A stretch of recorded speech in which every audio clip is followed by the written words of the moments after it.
name is Gil Jones. I'm the Director of Marketing and Promotions for Cumulus Broadcasting in Savannah. Also consultant for Cumulus Macon, Cumulus Columbia, Cumulus Charleston. So I do a lot with a lot of different people and a lot of different radio stations. But you're here at Cumulus Savannah. Just giving you a brief tour on the other side of the building. As you know, radio consists of 3 fields. You have programming, you have promotions marketing, you have sales. So right now we're on the sales of right now we're on the hall of programming. This is where all the stations are located at. The first station on the hall is our WBMQ, our news talk station.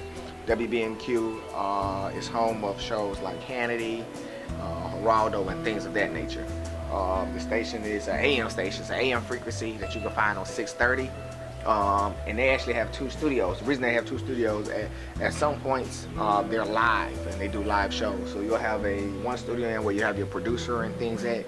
Then you have another studio where you have your host and your guests at. Now you actually can run the show out of both studios. So if you don't have a producer, you can still produce it. And if you're just in one studio, at one time AM radio was huge in Savannah. So at that time we did have like really live personalities with board ops. Things have calmed down a little bit, so most of the station is under syndication. The next station on down the hall is WTYB Magic 103.9, which is our urban AC station. Urban AC means urban music, adult contemporary. So it plays the old school music, your Jackson 5s, your Aretha Franklins, your Patti LaBelle's. And then we play a lot of the currents too, though. You may even hear a Drake song in there or something like that. I started off in radio with the company that I'm still with now, Cumulus Broadcasting, in 2007. My last semester at Savannah State University, I took this internship here. Didn't think I would love it, but fell in love with radio. So in 2007, I took the internship. Once I graduated, they offered me the position of a promotion assistant. So I took that as a promotion assistant. I was under 2 different regimes. I was under Janelle DeLoach, who officially hired me, and then she left, and then I was under Nicole Ornelas, who had then came from my Cumulus in Youngstown, Ohio. Nicole left about 6 months into her tenure. She left to work with St. Jude's, and then I was given the position of promotion and marketing director. Well, actually promotion director, and then later on I became the promotion and marketing director. Station down the hall is WEAS, E93FM.com, which is the biggest station in the entire city. Out of the stations that are here and anywhere else with any other company, E93 is the #1 rated station and actually the #1 revenue generated station. So they make more money than any station in the city, and their ratings are 99% of the time higher than any station in the city. So they are the big dog in the markets. E93 has been the market, has been probably in this format for 30 plus years. It's been home of people like Doug Banks. It's been home of people like Big Boy in the Morning. Currently, we run the Ricky Smiley Morning Show. And then we have middays. We have the program director, who is Doug Davis, on middays. Kenya Cabine on afternoons. DJ Prince at nights. DJ A-Rod, DJ EJ Franchise on weekends. So we got a full staff. A typical work day at Cumulus is just like any other company. Most people think that, like, because we're in radio, it's like all fun. No, I come in, well, my work day is I come in around, well, I guess mine's not typical. I come in when I want to, but I come in around 10, 11 o'clock every day. And I come straight to my office. Come to my office, go through my emails, see if the record labels have sent me something. Maybe they're trying to push a new record or something like that. Then I will get that information over to my program director, see what new marketing is out. We have syndicated morning shows. So I have the Ricky Smiley Morning Show on E93. I have the America Morning Show on my country station. I got Bob and Tom on my rock station. So I'm trying to figure out what content that they did previously or the day of. So I'm trying to put that as post commentary on my Facebook and things like that to kind of tie in what's going on now to what they're saying.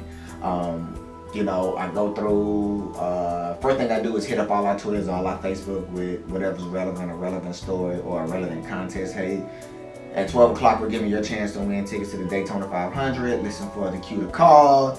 And so I put something on Facebook on my country and rock station to let people know. Like on E93, it's, hey, we're giving you a 50-inch TV for the big game giveaway.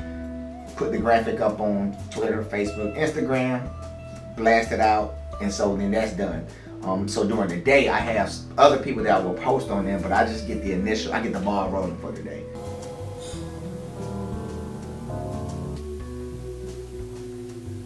Your home of the Ricky Smiley Morning Show, E93. We always get in our feelings when we hear Adele and Hello, what's happening?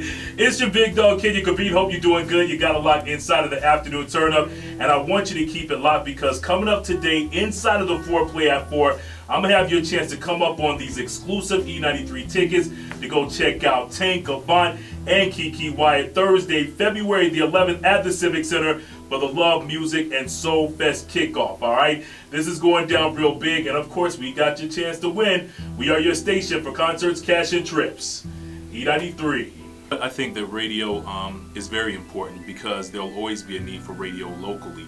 I know that there's things like Pandora, you have Rhapsody, iHeart Music, and all these other different ways to listen to music and stuff, but at the end of the day, people will always need to turn to their local radio station to find out what's happening locally in Savannah. Like even here at E93, what we do is we break in with news stories to keep people updated on what's going on in the community, whether it's a shooting on on the west side of town to something that's going on politically in the community. So that's how we are able to keep our listeners, and that's why there will always be local radio. People always ask that question, what do you think, or how do you think radio will go in the future, how you think it will last? Radio will always last. The reason I say that is because we provide something that everybody loves, which is music. Music is it goes past race, it goes past gender. But one thing that we can say is that our radio is free. So everybody says, well, you got iTunes and you got Tidal and you got Sirius Radio and all those things. You have subscriptions for those. Even podcasts sometimes have subscriptions. So radio gives you the option to listen to something that you want to listen to, something that you have to, but it gives you that option for free.